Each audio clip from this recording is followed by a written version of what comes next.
Bonjour, aujourd'hui je vais vous parler de la température et de la chaleur. La température est une grandeur physique que nous connaissons tous et qui est très utilisée à la fois en sciences et dans maintes situations de la vie courante.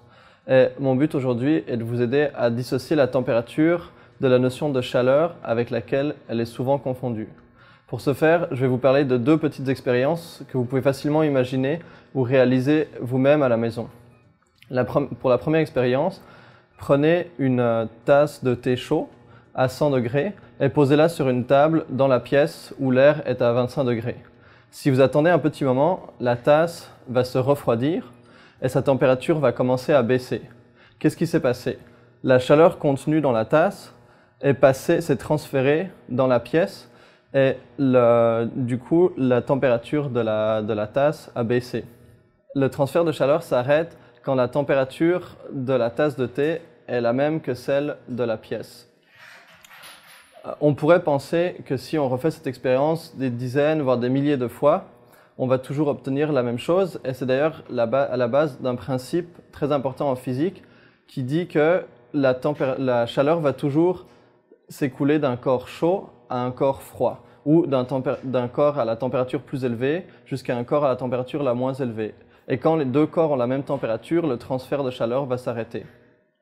Une autre expérience que vous avez certainement tous déjà fait, c'est de vous lever le matin, un matin d'hiver, et de marcher à pieds nus sur le sol. Quand vous passez du tapis aux faïences, vous allez certainement remarquer que les faïences vous semblent plus froides que le tapis.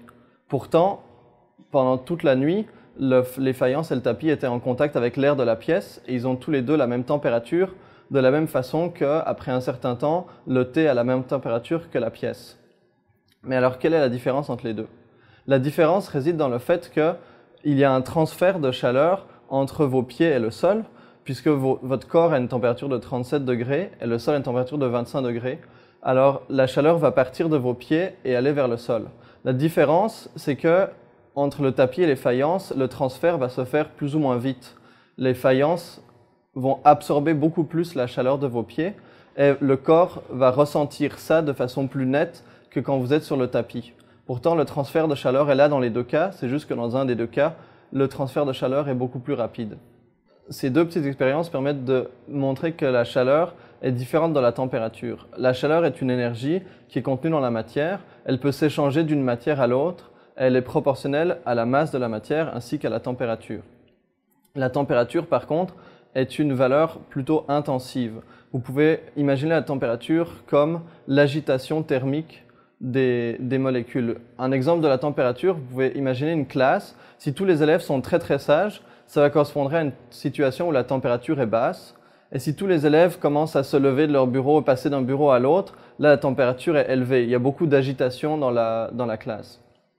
Un petit exemple pour se souvenir facilement que la température est différente de la chaleur, c'est d'imaginer que vous prenez 2 tasses de thé.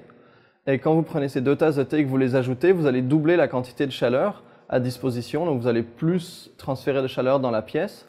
Par contre, la température du mélange ne va pas être de 200 degrés, mais elle va rester de 100 degrés.